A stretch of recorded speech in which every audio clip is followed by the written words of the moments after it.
Hi friends, welcome to our study classes. तो my dear friends, एक बार फिर से आपका स्वागत है हमारी 5 मिनट सीरीज में। और आज जो हम टॉपिक डिस्कस करने वाले हैं हमारे कॉमर्स और मैनेजमेंट यूजीसी नेट के लिए, उस टॉपिक का नाम है डेप्रीसिएशन। सर, डेप्रीसिएशन तो हमें ऑलरेडी आता है। हम आपके साथ डिस्कशन करेंगे कि क्या डेप्रीसिएशन सोर्स ऑफ फंड है या फिर डेप्रीसिएशन का फंडिंग से कोई लेना देना नहीं है।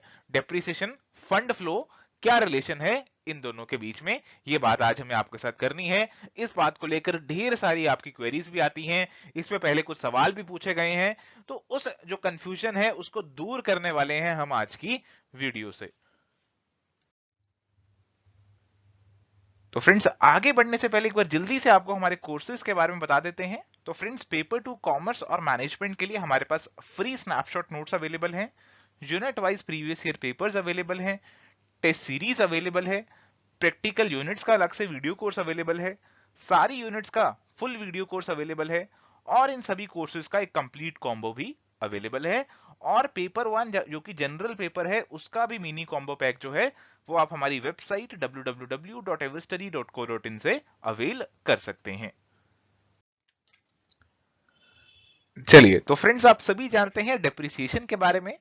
डेप्रिसिएशन का मतलब है एक एसेट की वैल्यू में डिक्लाइन आना। नॉर्मल यूजेज की वजह से अगर आपके फिक्स्ड एसेट्स जैसे प्लांट एंड मशीनरी, फर्नीचर, इनकी वैल्यू में डिक्लाइन आता है तो हम उसे डेप्रिसिएशन का नाम देते हैं। आप सभी इसके बेसिक कंसेप्ट्स जानते हैं। यहाँ पे हमें फोकस करना है ये जानने में, ये समझने में कि क्या डेप्रिसिएशन एक सोर्स ऑफ फंड है या फिर एप्लीकेशन ऑफ फंड है या फिर ये एक नॉन फंड आइटम है। तो माय डियर फ्रेंड्स, यहाँ पे अगर हम बात करें डेप्रिसिएशन के अकाउंटिंग ट्रीटमेंट की, तो आप सभी ने अकाउंटिंग में इसकी एंट्री डाली होगी। क्या डाली होगी? Depreciation account debit to fixed asset, और आपने इसे इवेंचुअली ट्रांसफर कर दिया होगा प्रॉफिट एंड लॉस अकाउंट में। अब यहाँ पे माय डियर फ्रेंड्स, एक तरफ तो आपका profit and loss account debit हो रहा है अल्टीमेटली, और एक तरफ आपका फिक्स्ड एसेट अकाउंट जो है वो क्रेडिट हो रहा है अल्टीमेटली। तो यहाँ पे इन दोनों अकाउंट से मेन इफेक्ट आ रहा है। अगर आप फंड फ्लो स्टेटमेंट के बेसिक्स से क्लियर हैं, तो वहां पे आपने पढ़ा होगा कि अगर आपके वर्किंग कैपिटल में चेंज आ रहा है तो हम प्राइमरीली उसे मानते हैं हमारा सोर्स या फिर एप्लीकेशन ऑफ फंड।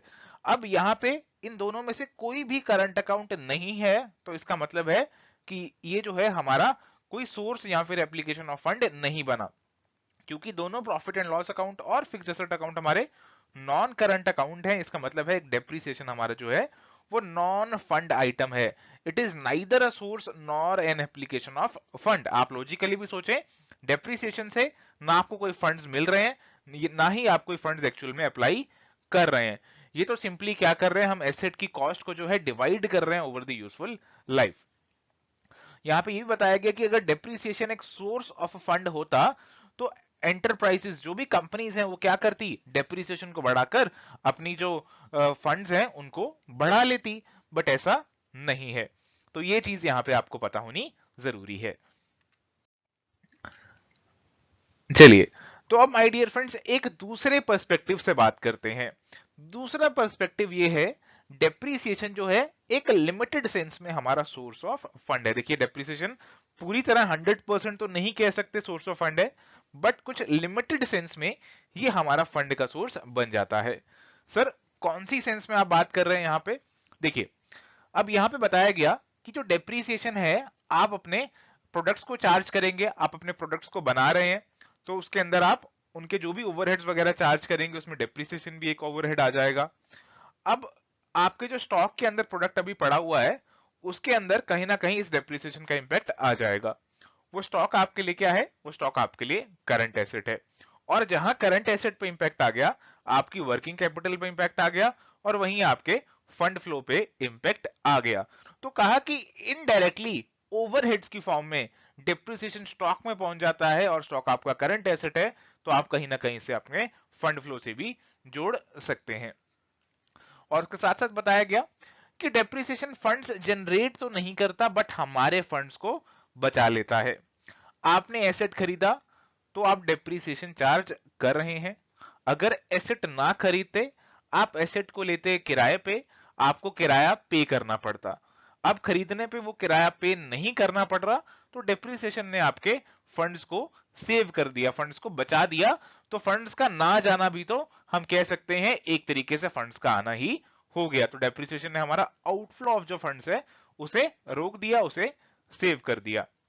और साथ ही साथ आप सभी जानते हैं कि इनकम टैक्स पर्पसेस से हमारी जो डेप्रिसिएशन है वो रिड्यूस की जाती है इनकम से, और फिर हमारी जो टैक्स लायबिलिटी है वो कंप्यूट की जाती है।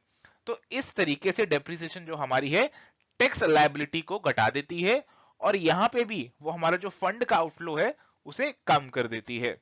तो यहां पे भी हम उसे लिमिटेड सेंस में कह सकते हैं कि डेप्रिसिएशन हमारे लिए एक सोर्स ऑफ फंड की तरह बन जाता है। तो ये माय डियर फ्रेंड्स हमारा दूसरा पर्सपेक्टिव था डेप्रिसिएशन को लेकर।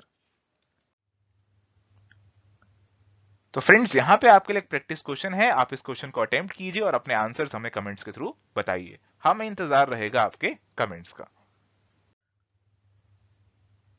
तो thank you friends for watching this video. अगर आपको ये वीडियो पसंद आया तो इसे जरूर से लाइक करना, हमारे चैनल पे नए हैं तो इसे सब्सक्राइब कर लेना और अपने फ्रेंड्स के साथ भी शेयर करना। तो आपकी कोई क्वेरी है आप हमें मेल कर सकते हैं, हमें अपडेट्स के लिए फेसबुक और टेलीग्राम पे फॉलो कर सकते हैं, और अगर आप हमसे कुछ पूछना चाहते हैं तो व्हाट्सएप या फिर कॉल भी कर सकते हैं, ये नंबर आपको यहाँ पे दिया है।